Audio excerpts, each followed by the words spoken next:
One of my teachers, the late Bob Orlando, wrote a book called Martial Arts America, and in that one he explains this concept of like a cycle of evolution and devolution of martial arts. And I'm not doing it justice this way, but it's a quick explanation. Imagine that people have no training, they get into fights, they defend themselves and so on, and through that they develop a bunch of techniques that works. You can call it techniques, you could call it a few tricks, doesn't matter, but they figure out, okay, this works, this doesn't work. Multiply this with a number of incidents and give it some time, and eventually, if these people still have to engage in violence, they will develop some sort of fighting system. It's no longer a few techniques and tricks that are just all over the place and different for everybody. There comes a point where they become more systematized. There's this sort of curriculum that tends to develop, like how do you train this? What are the nuances? How can you do this better for instance, a tall person or a smaller person and so on. So it gets to be more detailed. And those fighting systems tend to be quite effective. Give that some more time, and usually you add in a situation in which that people do not have to fight as much.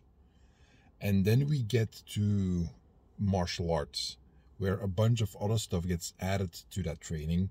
Why? Well, because you don't necessarily have to fight all the time anymore, but we still recognize the need to keep on training.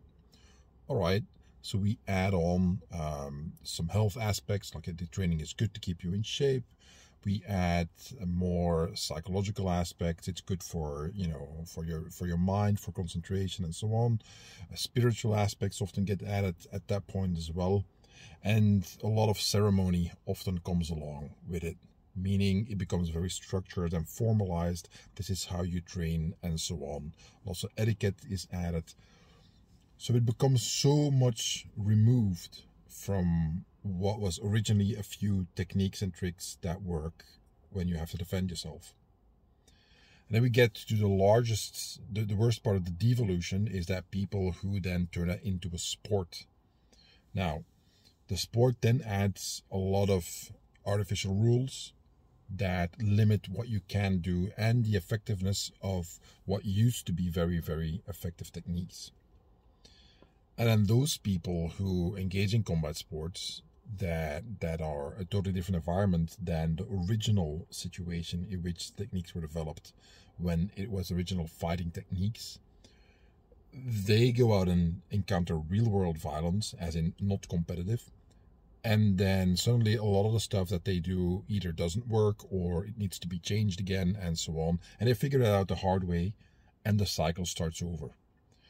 This is something that, and again, can combat sports techniques work in real self-defense encounters? Yes, they can. That's not the point. There's things that do not carry over. There's things that carry over.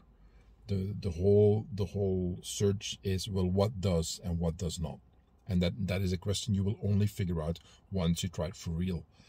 Problem is that in real life violence, that can mean that you die figuring that out. Whereas in combat sports, that is quite rare. It does happen, but it's quite rare that people end up in the graveyard doing combat sports. Injuries, sure, lots of them, but death is much more common in let's call it street self-defense. Now, here's the thing. This is not new. If you look back at some old texts about fencing from several hundred years ago, you will find the same thing, the same basically gripe that teachers have of like, look, these guys doing this stupid silly stuff, and then they're saying like, wow, look how dangerous this is, look what we're doing, and then they all die because they don't know what they're doing. They're just modernizing and changing it and so on.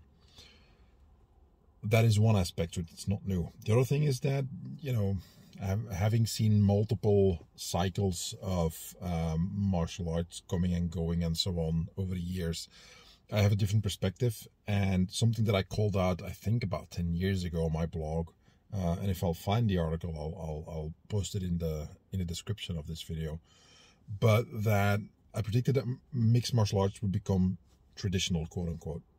What does that mean?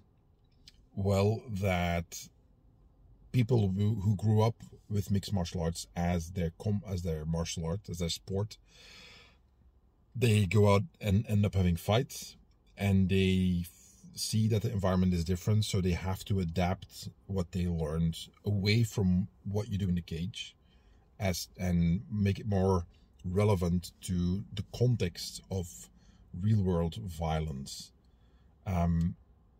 Context does matter.